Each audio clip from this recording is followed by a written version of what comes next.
Bien, hermanos, pues vamos a continuar con la palabra del Señor y había pensado en un sermón especial para el día de hoy, pero creo que el sermón de hoy, de alguna manera, resume muy bien una realidad. Y es que la Iglesia, como vimos la semana pasada, es una obra milagrosa del poder de Dios. Pero también hay algo que nunca debemos olvidar como Iglesia, y es que formamos parte de una descendencia. Formamos parte de una línea que viene desde el pasado. Que la Iglesia no es algo que haya aparecido de golpe hace 2000 años. Ni siquiera la IBE, nosotros como Iglesia, somos algo que haya aparecido como, vamos a decir, espontáneamente, como si fuéramos una seta de la noche a la mañana. Todo lo que habéis visto en ese vídeo, esta reunión de hoy, forma parte de un legado, de una línea, de un linaje, de un propósito, de una descendencia que nos afecta, por supuesto, en conjunto y también individualmente. Tiene que ver contigo. Hermanos, hermanas, amigos, la Biblia es un libro altamente personal. Es tu libro de familia. Está narrando tu línea de descendencia. Pertenecemos a una sola descendencia prometida. Así que vamos a leer la palabra del Señor. Vamos a Génesis capítulo 21. La semana pasada leímos los versículos del 1 al 7 con el nacimiento de Isaac, y hoy vamos a leer los versículos que van del 8 al 21. Y dice así la palabra del Señor. Y creció el niño y fue destetado, e hizo Abraham gran banquete el día en que fue destetado Isaac. Y vio Sara que el hijo de Agar, la egipcia, el cual ésta le había dado a luz a Abraham, se burlaba de su hijo Isaac. Por tanto dijo a Abraham: echa esta sierva y a su hijo, porque el hijo de esta sierva no ha de heredar con Isaac, mi hijo. Este dicho pareció grave en gran manera a Abraham a causa de su hijo. Entonces dijo Dios a Abraham: no te parezca grave a causa del muchacho y de tu sierva. En todo lo que te dijere Sara, oye su voz, porque en Isaac te será llamada descendencia. Y también del hijo de la sierva haré una nación, porque es tu descendiente. Entonces Abraham se levantó muy de mañana y tomó pan y un odre de agua y lo dio a Agar, poniéndolo sobre su hombro, y le entregó el muchacho y la despidió. Y ella salió y anduvo errante por el desierto de Beerseba. Y le faltó el agua del odre, y echó al muchacho debajo de un arbusto. Y se fue y se sentó enfrente, a distancia de un tiro de arco, porque decía: no veré cuando el muchacho muera. Cuando ella se sentó enfrente, el muchacho alzó su voz y lloró. Y oyó Dios la voz del muchacho, y el ángel de Dios llamó a Agar desde el cielo y le dijo: ¿qué tienes, Agar? No temas, porque Dios ha oído la voz del muchacho en donde está. Levántate, alza al muchacho y sosténlo en tu mano, porque yo haré de él una gran nación. Entonces Dios le abrió los ojos y vio una fuente de agua, y fue y llenó el odre de agua, y dio de beber al muchacho. Y Dios estaba con el muchacho, y creció, y habitó en el desierto, y fue tirador de arco. Y habitó en el desierto de Parán, y su madre le tomó mujer de la tierra de Egipto. Hasta aquí la palabra del Señor, y su iglesia responde: amén. Vamos a orar. Señor, nos presentamos ante ti para rogarte que nos ilumines y nos bendigas, que el mismo Espíritu que inspiró estas palabras nos dé luz ahora y nos guíe para comprenderlas, para entenderlas, aplicarlas en nuestra vida y ver cómo están relacionadas con tu salvación y con tu redención, Señor. Te pedimos todo esto en el nombre de Jesucristo. Amén. Bien, hermanos, pues vimos en el capítulo pasado cómo nació Isaac, ¿recordáis? El hijo de la promesa. Y que esto fue un hecho milagroso del cual todos debemos regocijarnos con el pueblo de Dios de todas las épocas. Y todos recordamos capítulos atrás que Sara plantea a Abraham tener un hijo con la sierva egipcia, Agar, Y esto llega a ocurrir y esto hace que llegue a la existencia Ismael, el primogénito, según la carne, de Abraham. Y por un tiempo Abraham y Sara, y seguramente también Agar, pensaron que Ismael era aquel por medio del cual se cumplirían las promesas, era el hijo que habían recibido. Pero en Génesis 17 vimos como el mismo Señor le hace ver a Abraham que sería por Isaac y no por Ismael que vendría el cumplimiento de todas las promesas, que es con Isaac con quien Dios confirmaría su pacto. Pero mientras tanto, Ismael, así como su madre Agar, seguían viviendo con Abraham, seguían formando parte de la familia. Y aquí vemos un conflicto. Vemos un conflicto porque de nuevo Ismael era el primogénito y por tanto el primogénito, según la costumbre de aquel tiempo, era aquel que lo heredaba todo. Y la presencia de Ismael, desde luego, parecía cernirse como una especie de sombra de amenaza hacia las promesas o sobre las promesas de Dios que se iban a cumplir en Isaac. Y podemos decir que este pasaje, si tenéis vuestras Biblias abiertas, espero que sí, pongáis un puntito, lo podemos dividir en 5 secciones. Los versículos que van del 8 al 9 vemos la burla de Ismael a Isaac en el banquete de destete de Isaac. Luego en los versículos del 10 al 13 vemos el enfado de Sara, la aflicción de Abraham por estas palabras de Sara, y luego las palabras de Dios, que podemos decir que son el punto de inflexión, el clímax de esta narración, donde todo cambia. Luego vemos los versículos del 14 al 16, donde se nos narran las penurias de Agar y de Ismael en el desierto. Luego, una cuarta sección, en el versículo 17 hasta el 19, vemos el socorro de Dios hacia Agar e Ismael. Y por último, vemos el resultado de esto en la vida de Ismael. Bien, en los versículos del 20 al 21.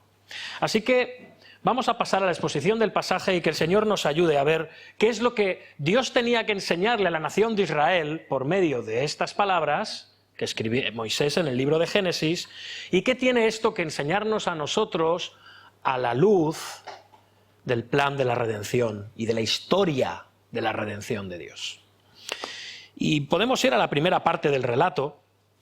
Hemos dicho, son los versículos 8 y 9, donde vemos esta fiesta de destete de Isaac. Esto solía ocurrir entre los 2 y los 3 años y se celebraba un gran banquete donde se invitaban a familiares, amigos, a personas importantes de la región. Posiblemente allí había alguno de los aliados de Abraham, allí en Gerar, quizás el mismo Abimelech, por el relato que vemos más tarde, es razonable quizás pensar que sí.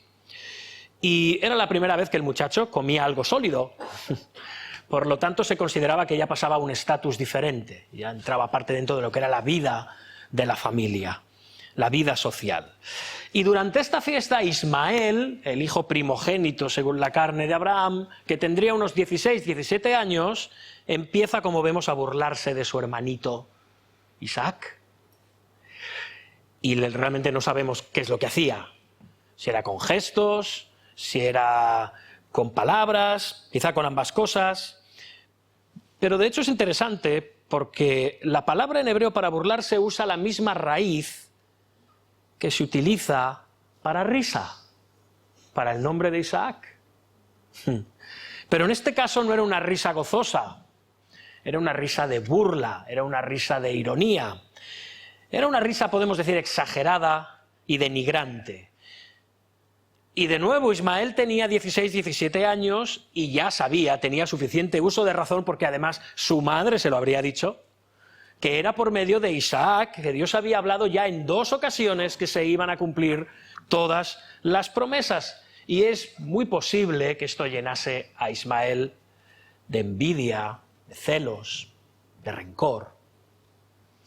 Esto es algo interesante, hermanos, porque nos muestra cómo la risa del pueblo de Dios hacia las promesas de Dios o las promesas del Evangelio es una risa de regocijo por la gracia de Dios. La risa del pueblo de Dios es de regocijo, pero la risa de las personas de este mundo, la risa de las personas sin Cristo hacia las promesas del Evangelio es una risa de burla, de ironía, cuando no de desprecio o a veces de hostilidad. Pero bueno, volviendo al pasaje, Agar ya se había burlado y menospreciado a Sara, ¿recordáis? 16 años antes, porque ella había tenido hijos de Abraham y Sara no. E Ismael parece que está repitiendo el mismo patrón de su madre. ¿Sabéis aquello de tal palo, tal astilla? Ismael era digno hijo de Agar. Así que lo que debería haber resultado en una fiesta terminó en un momento amargo de conflicto familiar, lo cual suele ocurrir a veces, ¿no? Aún hoy en día. Te reúnes para algo agradable y acaba todo el mundo peleado. Bien. Pero lo que tendría que haber sido un momento gozoso fue un momento de tristeza, de ansiedad, de amargura. Porque Sara está viendo esto. Sara está viendo la burla de Ismael hacia Isaac. Dice que vio Sara que el hijo de Agar la egipcia, las palabras no tienen desperdicio, el hijo de Agar la egipcia, se estaba burlando de su propio hijo, de Isaac. Y es curioso, no sé si os habéis dado cuenta, pero el nombre de Ismael no aparece en todo el pasaje. No se le menciona. Y es posible que Moisés está haciendo esto intencionalmente para mostrar ese lugar secundario que tenía Ismael dentro del linaje o de la familia de Abraham. Y Agar se la llama la egipcia, ¿eh? No es ni la esposa secundaria, ni siquiera, fijaos, es la egipcia, para evidenciar que era una extranjera, que no formaba parte del linaje escogido como Sara sí que lo formaba, pues Sara era descendiente de Sem, igual que Abraham. Y ahora Sara se da cuenta de las burlas, hemos dicho, hacia su hijo, y entiende que esto es una amenaza muy seria a la herencia de su hijo.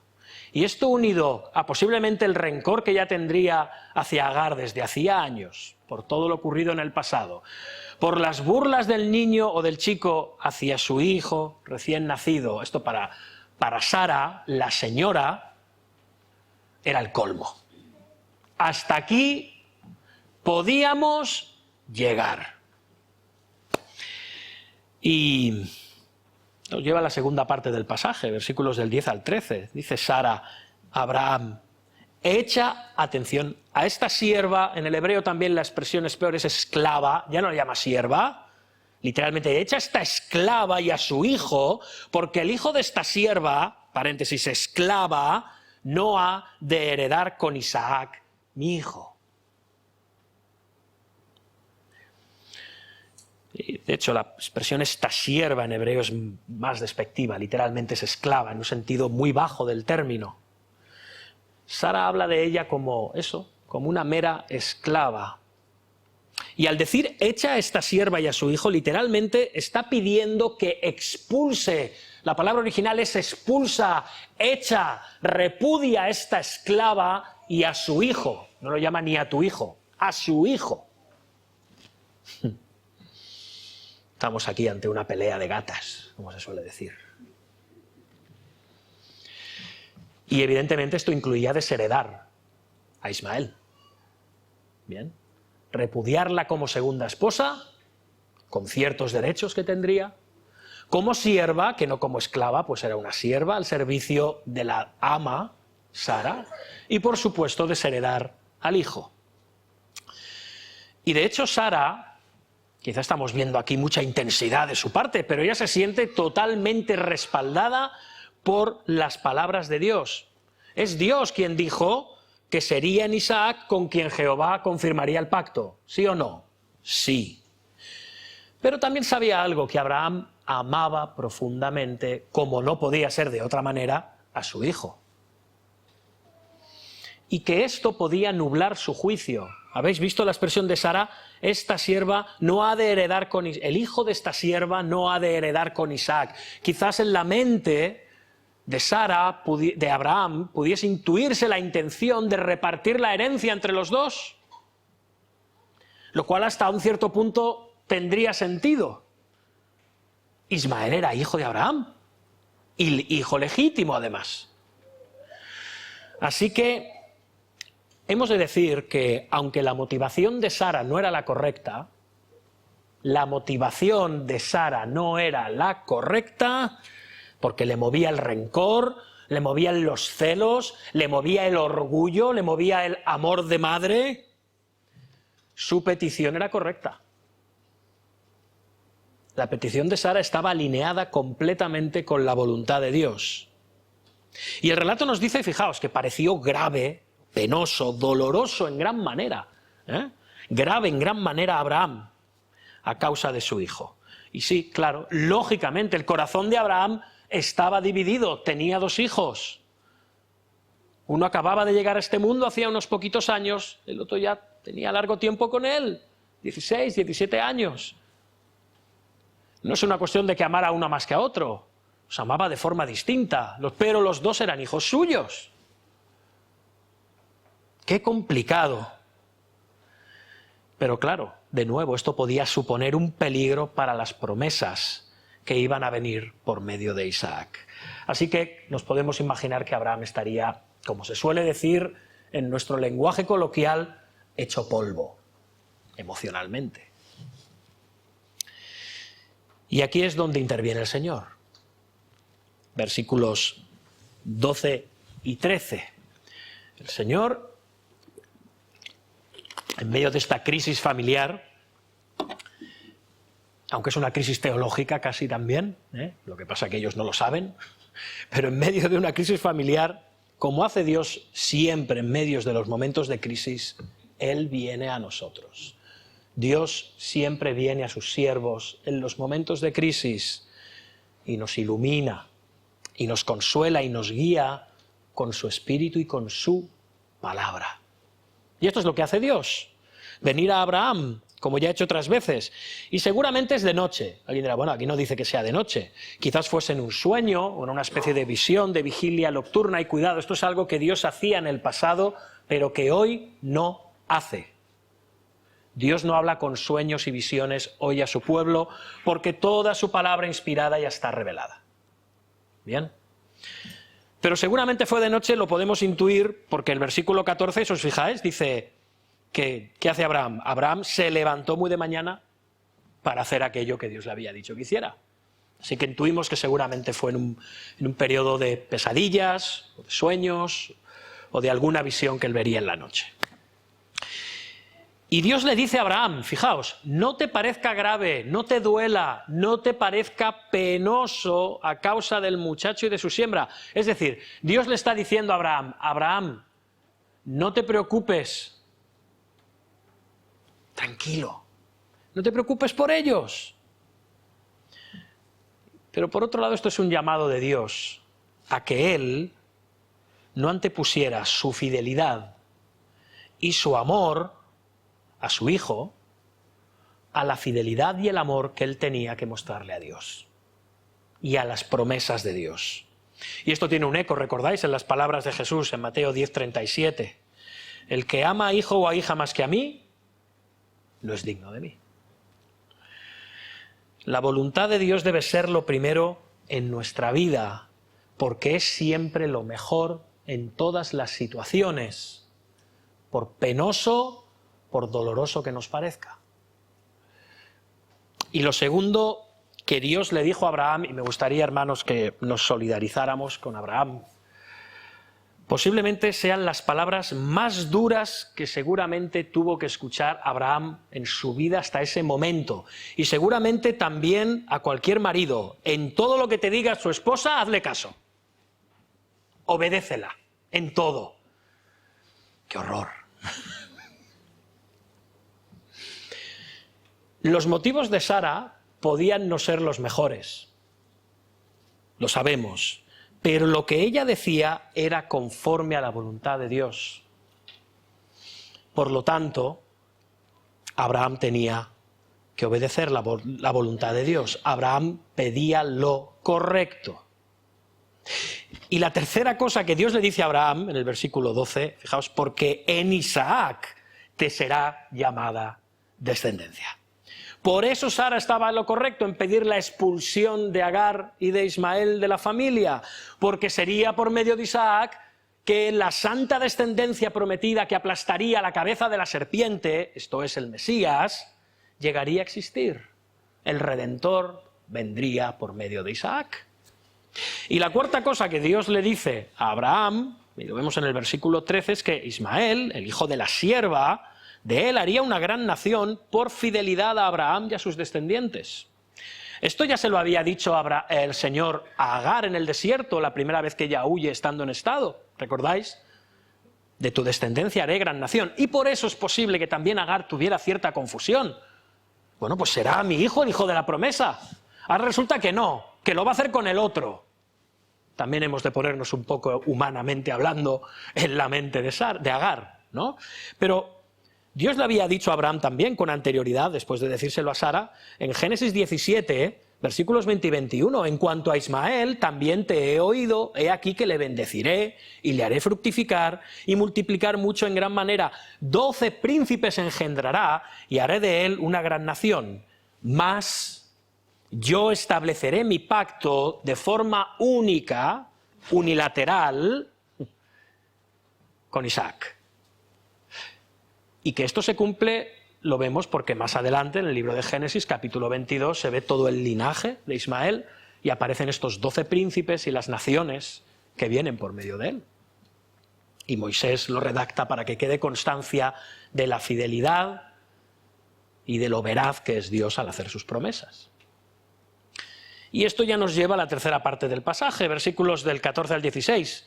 Abraham, ¿qué hace? Se levanta de madrugada, muy temprano, como hemos dicho, para obedecer a Dios y expulsar a Agar e Ismael. Abraham, creo que ya nos hemos dado cuenta en muchas ocasiones que no fue un gran ejemplo, en muchos sentidos. Lo hablamos como el padre de los que tienen fe, en las escuelas dominicales se habla de él como un hombre a imitar. Pero hermanos, cuando hacemos una lectura en profundidad y con seriedad del libro del Génesis, vemos que es un hombre que falló muchísimas veces, cometió muchos errores, que fue muy egoísta e interesado, que cometió cosas indignas de alguien que se dice un hombre de Dios.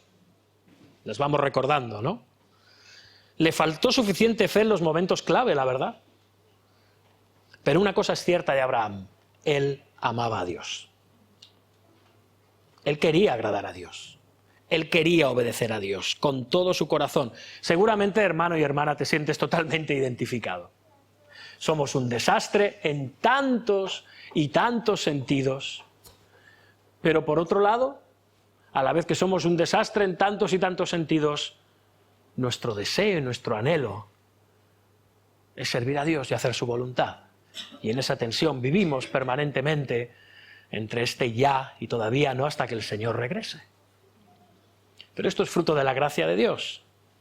Así que hemos de ser críticos con Abraham, es decir, ser claros cuando hizo las cosas mal, pero también vernos a la luz del espejo de las Escrituras y reconocer que somos como Él en tantas maneras, de tantas formas, pero que también queremos hacer su voluntad, porque amamos a Dios, nuestro Dios, aquel que nos ha redimido. Así que ahora Él coge y obedece. Él escoge obedecer a Dios. Y esto tiene que ser una lección para todos los padres y madres dentro del pueblo de Dios. No sé cómo vas a procesar esto particularmente en tus circunstancias, pero por encima de nuestros hijos está Dios.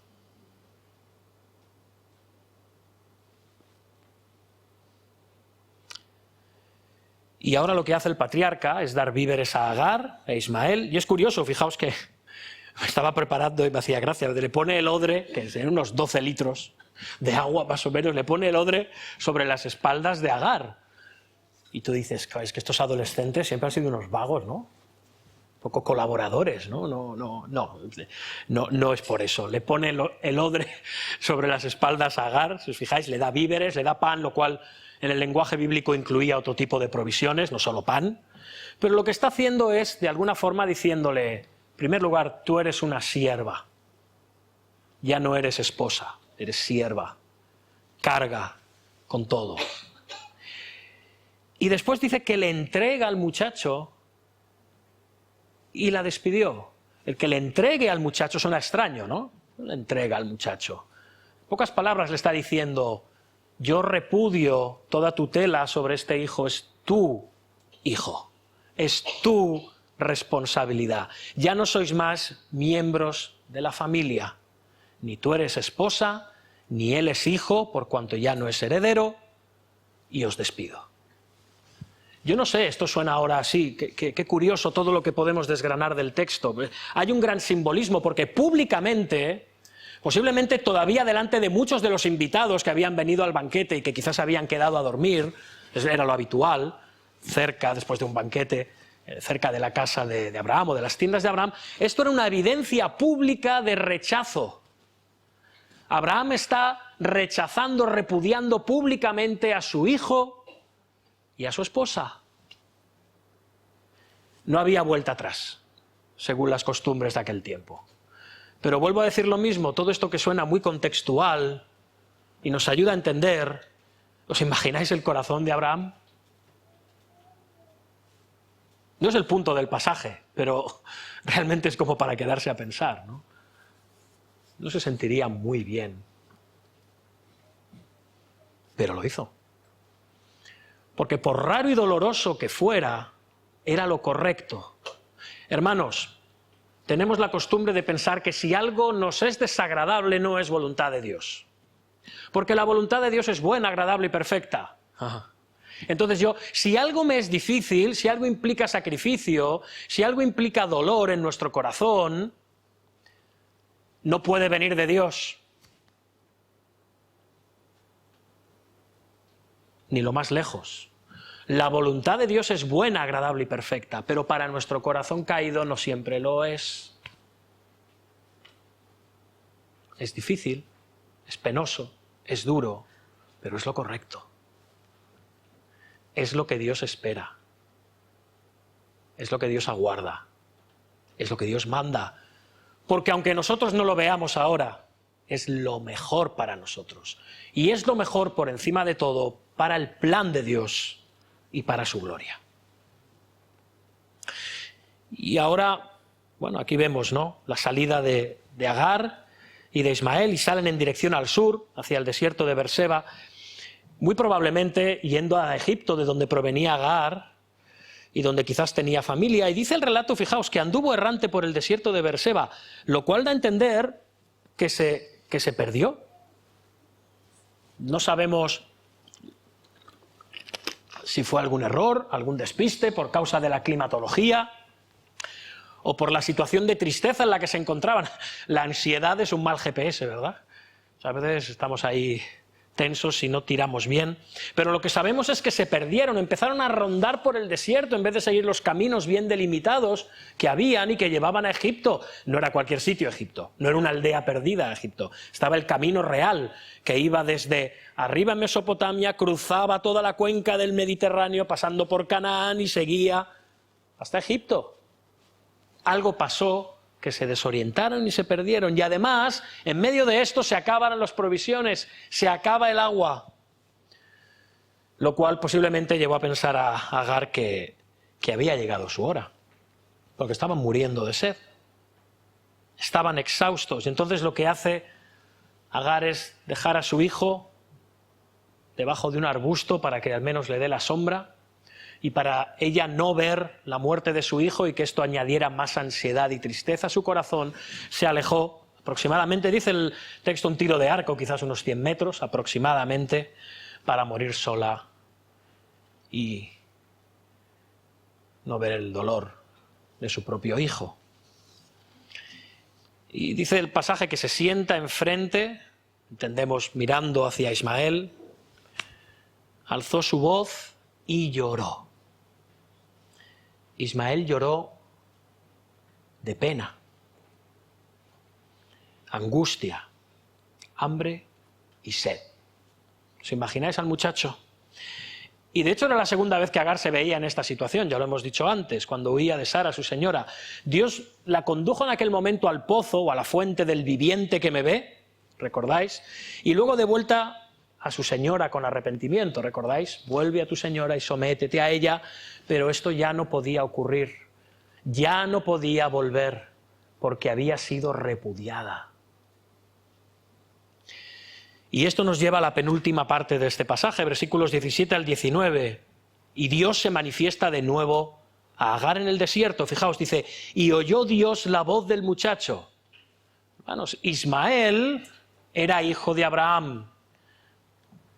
Y Dios en su gracia oye a aquellos que son hijos de Abraham. Como hemos dicho, a Ismael no se le menciona en todo el pasaje. Si os dais cuenta, no se le menciona por nombre, pero el significado de su nombre, Dios oye, sí que está en el pasaje, y oyó Dios la voz del muchacho. Dios oye a aquel cuyo nombre significa Dios oye. Y es llamativo también que las dos primeras veces que aparece el ángel del Señor o el ángel de Dios en el libro de Génesis, las dos veces tiene que ver con con Agar, la egipcia. Solo que la primera vez se le manifiesta visualmente a ella como el ángel de Dios, pero ahora solo oye su voz desde el cielo. Sabemos quién es este ángel de Dios, ¿verdad? Es Cristo. Este ángel de Dios es Cristo, la segunda persona de la Trinidad, el Hijo Eterno, que habla desde los cielos al pueblo de Dios. Y en su misericordia le pregunta, ¿qué tienes, Agar? No temas, porque Dios ha oído, Ismael, la voz del muchacho de Ismael en donde está. Y de nuevo, el Dios de Abraham, no lo olvidemos ni por un instante, el Dios de Abraham era el Dios de Ismael. El muchacho no conocía otro Dios que el Señor.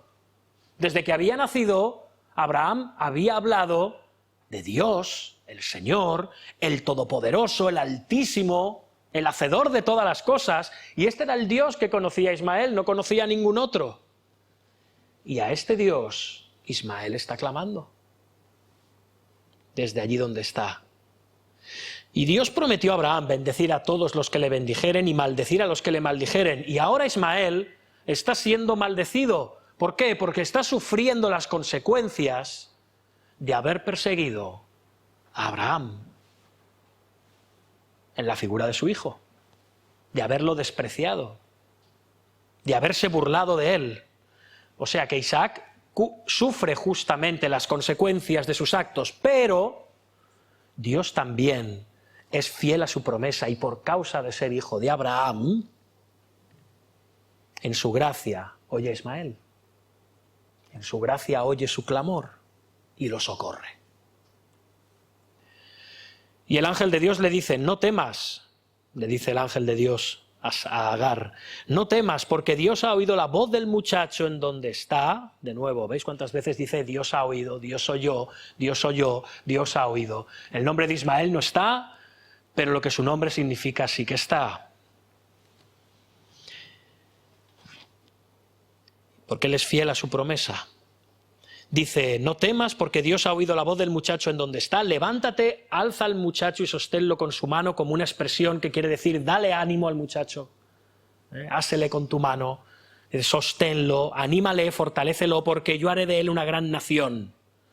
El ángel del Señor en Génesis 16 ya le había dicho a Agar, cuando huía de Sara, multiplicaré tanto tu descendencia que no podrá ser contada a causa de la multitud.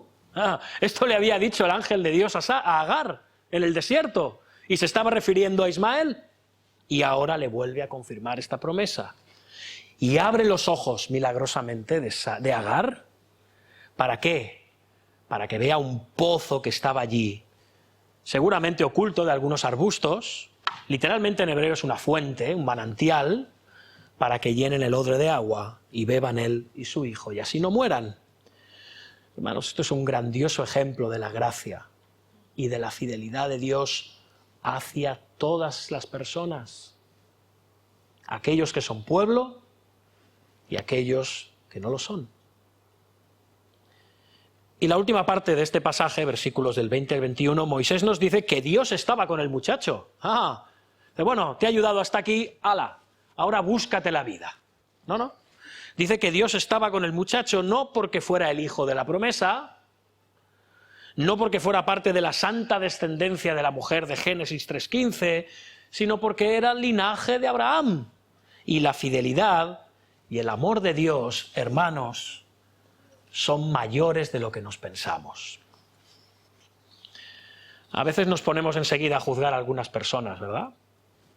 Por sus actitudes, por su mala idea, por su mala forma de vivir, por su desprecio a Dios y hacia el Evangelio. Y pensamos erróneamente que es imposible que Dios tenga misericordia de estas personas, ¿verdad? Dios se va a apiadar de ellos. Y cuando Dios se apiada de ellos, o nos da la sensación, nos mosqueamos. Pero ¿qué potra tiene este? No vemos la misericordia de Dios hacia estas personas. Pensamos que es suerte que tiene en la vida. Mientras yo, que soy hijo de Dios, hay que ver cómo me van las cosas. Pero Dios tiene misericordia de todos. Porque en su corazón, y su gracia, y su amor, son infinitamente mayores que los nuestros. Gracias a Dios. Gracias a Dios. De hecho, por eso estamos tú y yo aquí hoy. Porque su gracia, su amor y su misericordia son infinitamente mayores que los nuestros. Y Dios estaba con Ismael, es decir, lo guarda, lo protege de los peligros del desierto y de la vida nómada, lo hace prosperar. Y Dios cumple sus promesas en la vida de Ismael, le hace morar en el desierto de Parán, esto es la zona al noreste de Arabia. De hecho, Ismael es el padre de todos los árabes, que son parientes de los judíos por medio de Abraham. Y además es muy interesante, dice que llega a ser arquero, es decir, cazador. Es curioso que la madre se había alejado un tiro de arco para no ver morir a su hijo, pero al final el arco es el medio de vida de Ismael. Era un cazador en el desierto. Y luego se casa con una egipcia, cuyo matrimonio arregla la madre, porque recordemos, Abraham había entregado Ismael a Agar, ¿bien?, como a su matriarca. Vemos que estamos hablando de una madre soltera, una familia monoparental, ¿bien?, y le busca a alguien de la familia, quizás sería alguien de la familia de Agar, de allí de Egipto, probablemente. Y ya está. Y aquí concluye el relato. A mí me hace pensar un poco que en medio de las pruebas y tribulaciones podemos buscar a Dios en medio de nuestra angustia. Aunque sea que estemos sufriendo las consecuencias de nuestro propio pecado. Porque cuando estamos sufriendo las consecuencias de nuestros pecados y somos conscientes de ello, decimos, ¿cómo le voy a pedir ayuda a Dios si yo me he metido en esto? Vemos que no. Dios oye. En cualquier circunstancia, aun cuando estés metido en un pozo en el que te has, no caído, no, tirado tú. Dios escucha.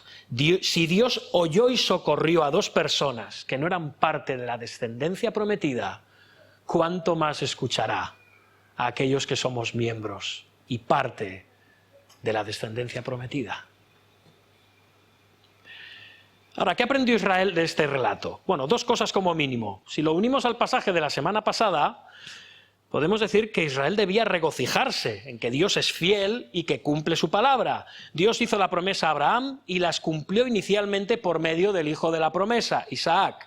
Así que Israel ahora, a punto de entrar en la tierra prometida, podía tener tranquilidad en que Dios iba a cumplir todas las promesas que había hecho en cuanto a la tierra prometida y regocijarse de que eran un pueblo creado por Dios. Un pueblo que era fruto de la elección y de la gracia de Dios y no de las decisiones humanas. Como dice el Salmo 100, versículo 3, ¿recordáis? Él nos hizo y no nosotros mismos. Y aquí está Israel exclamando esta gran verdad. Ellos sabían de qué linaje venían. De Adán, de Set, de Sem, de Abraham, de Isaac y de Jacob. Y otra cosa que pudo aprender Israel en este pasaje, y que enseñó a todos y cada uno de ellos, tiene que ver con la misericordia de Dios. Dios mostraba su misericordia a Israel, pero también a aquellos que no formaban parte del pueblo del pacto, el linaje de la promesa.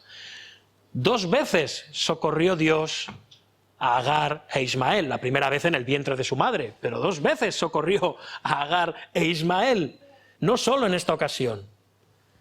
Ellos no eran parte de la descendencia prometida, pero Dios tuvo misericordia de ellos. Dios era misericordioso y no solo bendijo a Israel como nación de entre las demás naciones y pueblos que rodeaban a Israel, egipcios, árabes, sirios, edomitas, moabitas, amonitas, todos estos pueblos que rodeaban a Israel eran pueblos que estaban siendo bendecidos por Dios en su gracia, con prosperidad, con salud, con bienestar. Ese es nuestro Dios, que hace salir su sol y hace llover sobre buenos y malos, y justos e injustos, como dice el Señor Jesús.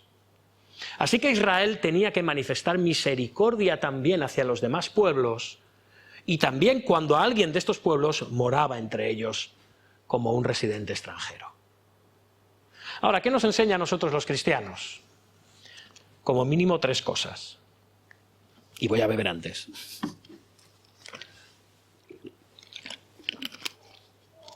Como vimos en el pasaje anterior, también hemos de regocijarnos en las promesas hechas por Dios. Y en este caso Él nos las hace por medio de un Isaac mucho mayor que el hijo de Abraham, por medio de Cristo, el definitivo hijo de la promesa. Y Él lo hace al perdonar nuestros pecados, al darnos vida eterna, cuando sabiendo que nos resucitará de los muertos, seremos herederos de una nueva creación que Él ha preparado para nosotros en Cristo. ¿Por qué? De nuevo, porque creemos en uno mayor que Isaac, el hijo de la promesa, Jesús. Pero otra cosa que hemos de aprender es que sí, hemos de ser misericordiosos. Hemos de ser misericordiosos con los extranjeros que vienen a nuestros países en necesidad, en debilidad. Claro que sí, pero también en aquellos que son extranjeros en sentido espiritual. La Iglesia es un pueblo, la Iglesia es una nación de índole espiritual, pero debemos mostrar misericordia a aquellos que todavía no son pueblo de Dios, sea que estén a nuestro alrededor o incluso se relacionen con todos nosotros. Hemos de mostrar misericordia, hemos de mostrar gracia, hemos de tener paciencia, predicándoles el Evangelio, siendo ejemplo de gracia, de paciencia y de amor y de misericordia hacia ellos. ¿Para qué? Pues igualmente, para ser buenos hijos de nuestro Padre que está en los cielos, el Señor Jesús. Y por último, hemos de regocijarnos de que somos miembros de la descendencia prometida, hermanos, hermanas, como dijimos la semana pasada. No demos por sentado que somos el pueblo de Dios. En Gálatas, que antes ha leído nuestro hermano Enrique, Pablo está citando este episodio de la expulsión de Ismael para ilustrar la diferencia entre el judaísmo, que creía en la salvación por obras, como por cierto lamentablemente muchos que se llaman cristianos, muchas denominaciones e iglesias hoy en día hacen, pero en aquel tiempo el judaísmo creía en la salvación por obras y perseguía a los cristianos y estos que creían en la salvación por gracia. ¿Recordáis? Es lo que hemos leído en Gálatas 4. Así que, hermanos, nosotros, como Isaac, somos hijos de la promesa, pero como entonces el que había nacido según la carne perseguía al que había nacido según el Espíritu, así también ahora. ¿Mas qué dice la Escritura? Echa fuera a la esclava y a su hijo, porque no heredará el hijo de la esclava con el hijo de la libre. De manera, hermanos, que no somos hijos de la esclava, sino de la libre. Y Pablo usa este episodio de Génesis 21 para decirnos que la salvación es por gracia. Y que los cristianos somos descendientes espirituales de Isaac, el hijo de la mujer libre, Sara. Y que el esfuerzo de los judíos o de todos aquellos que se dicen cristianos por ser salvos por medio de las obras los hacía descendientes espirituales de Ismael, esto es de Agar, esto es de la carne, del esfuerzo humano y no de la gracia de Dios. Y así Pablo está comparando de forma magistral la salvación por las obras en contraposición a la salvación por gracia. Hermanos, somos hijos de la mujer libre, somos descendientes de Abraham, somos justificados por medio de la fe, una fe que se nos ha dado para creer. Dios lo ha hecho en su gracia y no por méritos humanos. La salvación siempre fue por gracia. Y aquellos que creen que la salvación es por obras, forman parte de Ismael, están persiguiendo y despreciando la salvación por gracia. Y aquellos que creen en la salvación por gracia. Hermanos, para concluir, la Iglesia de Cristo somos los descendientes espirituales de Abraham, por medio del Hijo de la promesa, Isaac, según la gracia de la elección, judíos y gentiles, todos unidos en un solo pueblo espiritual, unido por la fe en Jesucristo, la descendencia final y última de Abraham. Dios no tiene dos pueblos, Dios no tiene dos maneras de ser salvo. Abraham no tuvo dos descendencias. Solo hay una descendencia prometida, solamente una. Y para todos aquellos que están sin Cristo, pero también para todos nosotros en momentos de angustia, de caída, de pecado, de debilidad o de frialdad, cuando vamos con arrepentimiento de pecados y fe en el Hijo prometido para nuestra salvación y bendición eternas, llegamos también a ser miembros de esa descendencia prometida. Hijos espirituales de Abraham, la Iglesia de los redimidos, miembros de una sola descendencia que es producida por gracia. Amén. Amén, hermanos. Vamos a orar. Señor Dios nuestro, ante ti venimos, Padre. Te damos gracias por tu misericordia. Te damos gracias porque no es por nosotros mismos que hemos llegado a existir, sino por tu gracia y por tu amor.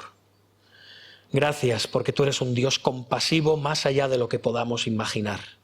Gracias porque sabemos que eres un Dios justo y que traerás juicio a este mundo y que en tu ira te manifestarás contra todos aquellos que son tus enemigos.